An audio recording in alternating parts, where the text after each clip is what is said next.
I never thought I'd be the kind of person who'd be writing something like this. You know, the kind of story where you realize someone you loved, someone you trusted with every fiber of your being, was capable of betraying you in ways you didn't think were possible. But here I am. It started with a phone call. "Hey, Liv," my sister, Vanessa, chirped through the receiver. Guess where I am right now? I was halfway through folding laundry, balancing my phone between my shoulder and my ear, when I heard the unmistakable sound of ocean waves crashing in the background. I frowned. "Where?" "Hawaii," she squealed. "God, Liv, you should see this resort. It's insane. Infinity pools, spa treatments, rooftop dinners. I even went snorkeling today. You and Daniel should totally come next time." I forced a smile into my voice. "That sounds amazing, Ness." She laughed. "Yeah, well, it should." I spared no expense. That was Vanessa. Always living large, always flaunting her money. She was the kind of person who never checked a price tag, the kind who thought that first class was the only way to fly. The only problem? She never used to have that kind of money. And that was when my stomach tightened. A few years ago, our parents had gone through a rough patch. Dad had fallen ill, and the medical bills had drained what little savings they had. I, being the responsible sister, had done what I could. I picked up extra shifts, helped cover Mom's expenses, and put off things I wanted to help keep them afloat. Vanessa, on the other hand, had always been reckless, irresponsible. The kind of person who racked up credit card debt on designer bags and then cried about being so broke while sipping cocktails at rooftop bars. But then, out of nowhere, she started living like a damn celebrity. Expensive trips, shopping sprees, luxury cars. When I asked, she just waved it off with a vague, "I figured some things out." I'd let it go back then. I figured maybe she got lucky, maybe she landed some great job, or maybe her boyfriend, Mark, was footing the bill. But as I heard her laugh, the unease in my stomach curled tighter. Something wasn't right. "How's work?" I asked casually, testing the waters. Vanessa made a dismissive sound. "Ugh, let's not talk about work. Anyway, I gotta go, Liv. My massage appointment is in 20 minutes. Love you." And just like that, the call ended. I stared at my phone, an uneasy feeling creeping up my spine. A week later, I got my answer. The call came late at night. I was already in bed when my phone buzzed. I groggily reached for it, expecting a spam call or a text from Daniel, but when I saw Mom's name, my heart stuttered. "Liv," her voice came through, shaky. It's about Vanessa." I sat up immediately. "What happened? Is she okay?" She stole from us." My stomach dropped. "What?" $55,000, Mom whispered, her voice thick with emotion. "She took it from Dad's retirement account. She said she was handling some paperwork for us." God, Liv, I was so stupid. I trusted her. And now the bank is saying it's fraud. If we don't pay it back, we could lose everything. I felt like I'd been punched in the gut. Vanessa, my sister, the person who used to braid my hair when we were kids, who held my hand at Dad's funeral, who swore she had my back, she had stolen from our parents, and not just a little money. $55,000. "Ness wouldn't do that," I said, my voice barely above a whisper. There has to be a mistake." But even as the words left my lips, I knew they weren't true. I thought about her lavish vacations, her designer clothes, the way she had been so quick to change the subject when I asked about work. She'd stolen from Mom and Dad. And then she'd gone to Hawaii. The confrontation happened 2 days later. I drove straight to Vanessa's apartment, anger burning in my veins. She answered the door in silk pajamas, her hair perfectly curled like she hadn't just destroyed our family. "Liv," she grinned, but when she saw the look on my face, the smile faltered. What's up?" I shoved my way inside. "You tell me, Vanessa." She blinked. "Okay, dramatic much? What's your problem?" $55,000, I spat. "Does that number sound familiar to you?" For a second, just a second, there was a flicker of something in her expression. But then she rolled her eyes. "Oh my God, Is that what this is about? Is that what this is about? My voice rose. You stole from Mom and Dad, Vanessa.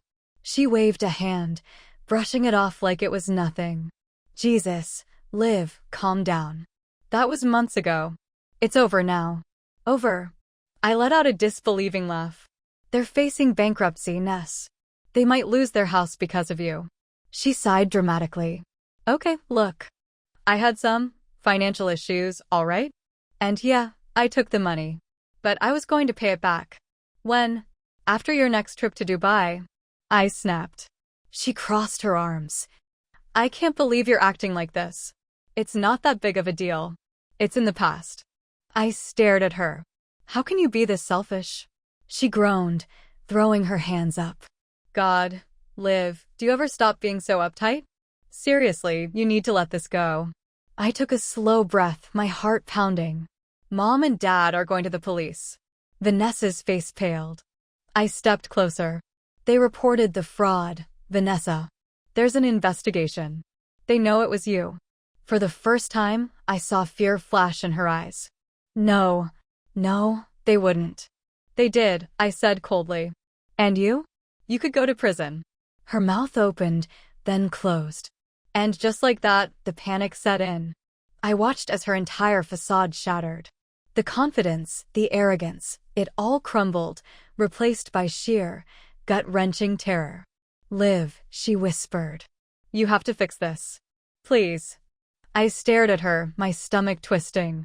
Because the sister standing in front of me, the one who had stolen from our parents, who had laughed and brushed it off as the past, was now begging for my help.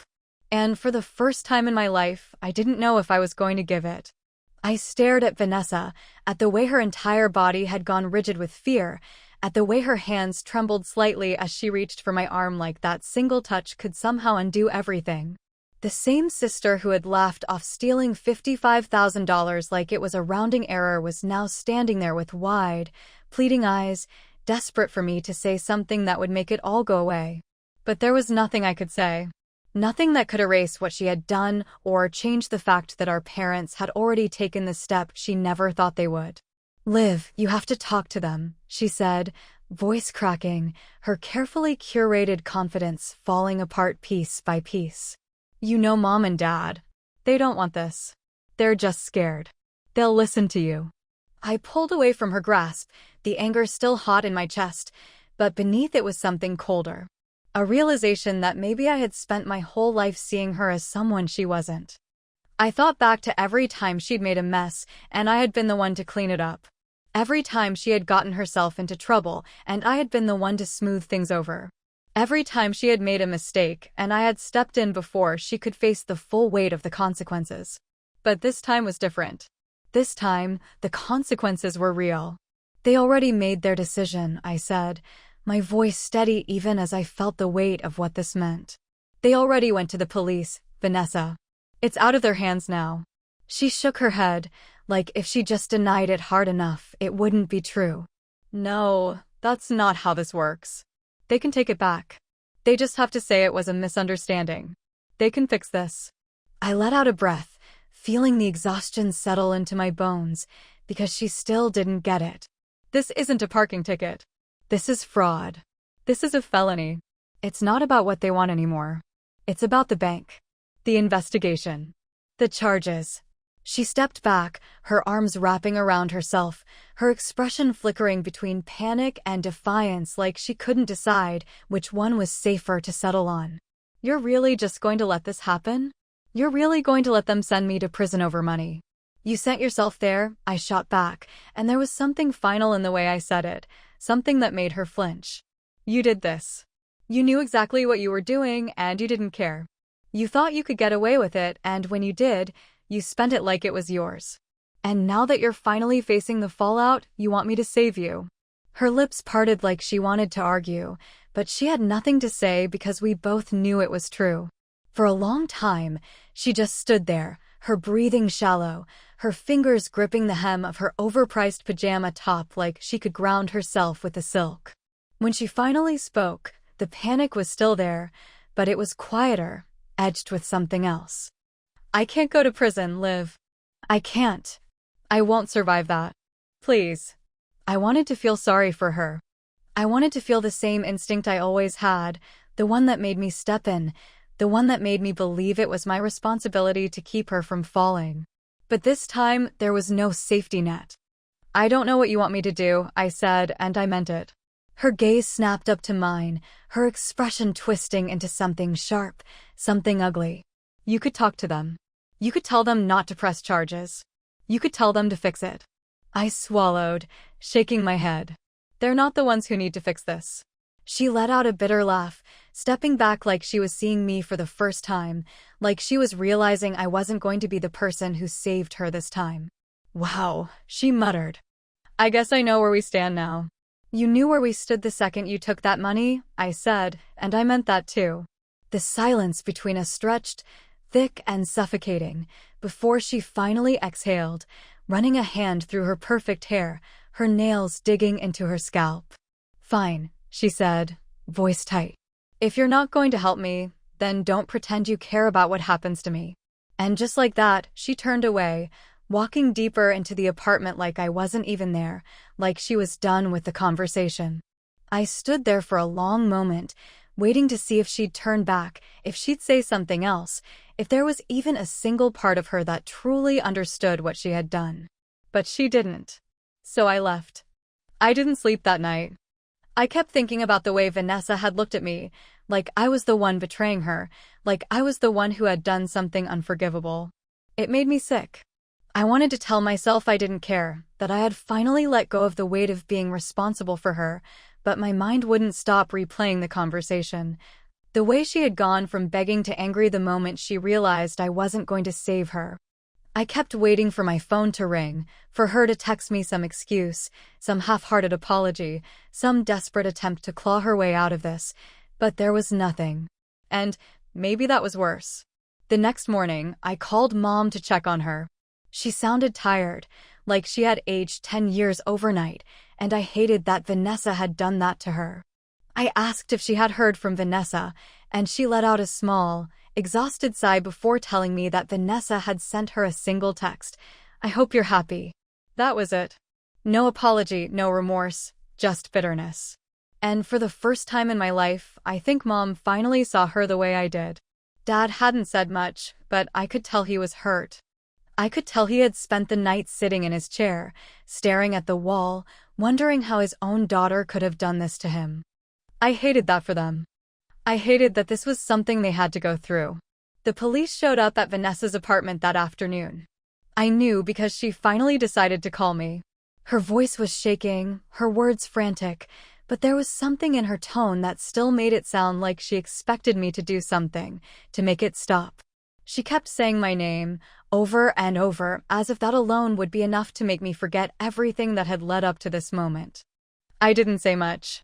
I just listened as she told me they were taking her in, as she begged me to tell them there had been some mistake, as she swore up and down that she was going to pay it back, that she had a plan, that she just needed time. I wanted to believe her. I wanted to think that maybe, in some version of this, she really had planned to fix it. But I knew her. I knew her too well. If she had really meant to pay it back, she wouldn't have spent a dime. Liv, please, she sobbed into the phone, and for a second, just a second, I almost cracked. But then I thought about the vacations, the designer bags, the way she had laughed it off when I confronted her. I thought about the way she had lived like nothing mattered while our parents struggled to sleep at night, wondering how they were going to fix what she had broken. And I thought about how, even now, with everything crumbling around her, she wasn't crying because she regretted what she did. She was crying because she got caught. I can't help you, Vanessa, I said, and I heard her breath hitch like she hadn't expected me to actually say it. Then the line went dead. I sat there for a long time, staring at my phone, waiting for her to call back, waiting for her to try again. But she didn't. I found out later that she spent the night in jail before Mark bailed her out. He was the only one who did. Mom and Dad refused. They had already spent enough money cleaning up her mess. And I guess that was the moment Vanessa realized how alone she really was. I didn't hear from Vanessa for days after that. Mom and Dad didn't either. She had always been good at pretending problems didn't exist if she ignored them long enough, but this wasn't something that could be avoided. The case was moving forward, and there was nothing she could do to stop it. I knew she was out on bail, knew Mark was still standing by her for reasons I couldn't understand, but beyond that it was silence. No desperate calls, no angry texts, nothing. And maybe that should have been a relief, but instead, it left a weight in my chest that I couldn't shake. Then, late one evening, she showed up at my apartment. I almost didn't open the door. I stood there for a long time, staring at the handle, knowing that if I let her in, I was opening myself up to another round of excuses, another attempt at manipulation, another plea for me to somehow make this all go away. But I also knew if I didn't, she would just keep knocking. So I opened the door, and for the first time in weeks, I saw my sister not as the person who had taken everything she could from our family, but as someone who looked like she had nothing left. She stepped inside without waiting for an invitation, arms crossed tightly over her chest, shifting her weight from foot to foot like she couldn't decide if she wanted to be angry or exhausted. "I'm not here to fight," she said, voice flat, like she had rehearsed the line in her head 100 times before saying it out loud. I didn't say anything. I just waited. She let out a breath, rubbing a hand over her face. "Look, I know I screwed up, okay? I know I messed up bad. But I need you to hear me out, because I don't have anyone else right now." The words hit harder than I expected. She had always been surrounded by people, always the one with an invitation to every event, the one with a safety net of friends ready to back her up no matter what. But now, she was standing in front of me, alone, asking for something she had never needed before. She sat down on my couch, her posture rigid, her hands twisting together in her lap. "Mark's done with me," she admitted, her voice quieter now, her confidence stripped away. "I guess getting arrested was too much for him. He told me I should figure this out on my own." I could have said a lot of things to that. I could have pointed out that she was only realizing now what the rest of us had known for weeks. I could have told her that Mark leaving didn't change anything, that she still had to deal with what she had done. But instead, I just asked, "What do you want from me, Vanessa?" She exhaled sharply, like she was trying to hold something back, like she didn't want to say what she was about to say, but knew she had no choice. "I need a lawyer, Liv. A good one. The public defender I have is. I don't know, he's not bad, but I don't think he really cares. And if I go to trial with him, I could end up in prison for years." My stomach tightened, and suddenly I understood why she had come here. This wasn't about regret. This wasn't about taking responsibility. This was about survival. "You want me to pay for a lawyer?" I asked, my voice even, giving her the chance to say something, anything, that might convince me this was more than just another way to escape consequences.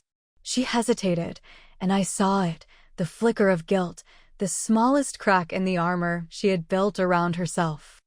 "I'll pay you back," she said, but even she didn't sound like she believed it.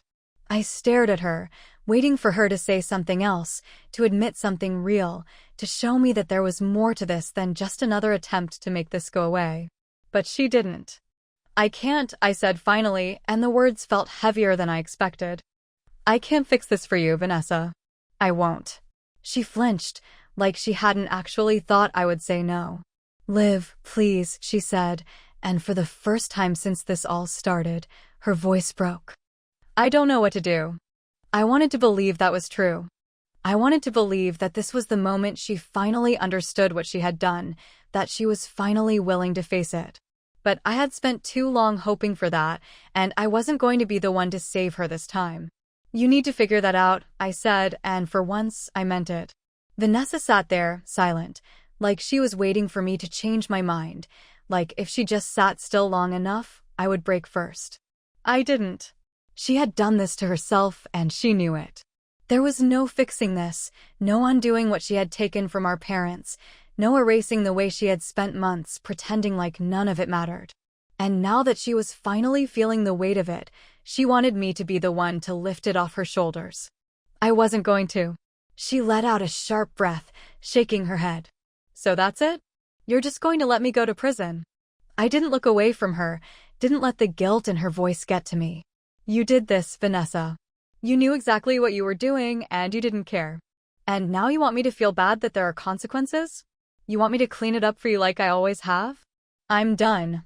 Her jaw tightened, and I saw it then, the way her face shifted from desperation to anger, the way she needed me to be the villain so she wouldn't have to look at herself. You're unbelievable, she snapped. You act like you're so much better than me, like you've never made mistakes in your life. But guess what, Liv? You're not perfect. You're just lucky. You never had to struggle the way I did. You never had to. I cut her off before she could twist this into something it wasn't. Struggle. I repeated, disbelief creeping into my voice. Vanessa, you stole from Mom and Dad. You took everything they had saved, spent it like it was nothing, and then left when I confronted you about it. And now that you're finally out of options, you want to play the victim. She stood up suddenly, fists clenched at her sides, like she couldn't sit still anymore. You don't get it, she muttered. You never will. Maybe not, I admitted. But I do get that you're only here because you have no one else left to use.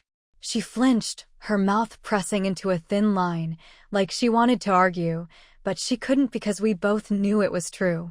For a long time, she didn't say anything.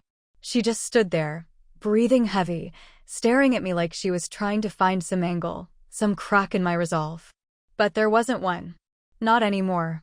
Finally, she let out a bitter laugh, shaking her head. You're just like them, she said, her voice laced with something cold. You think you're so righteous, so much better than me. But when I needed you the most, you turned your back on me. Just like they did. I didn't respond. There was nothing left to say. She walked past me, grabbed her bag, and yanked the door open, pausing just long enough to look back at me. Don't bother reaching out when you realize you made a mistake, she said, then slammed the door behind her. I stood there, staring at the closed door, waiting to feel regret, waiting for the guilt to creep in, waiting for the part of me that had always wanted to protect her to kick in and make me run after her. But I didn't move. I just exhaled, feeling the weight of years of cleaning up her messes lift from my shoulders. For the first time in my life, I let her go.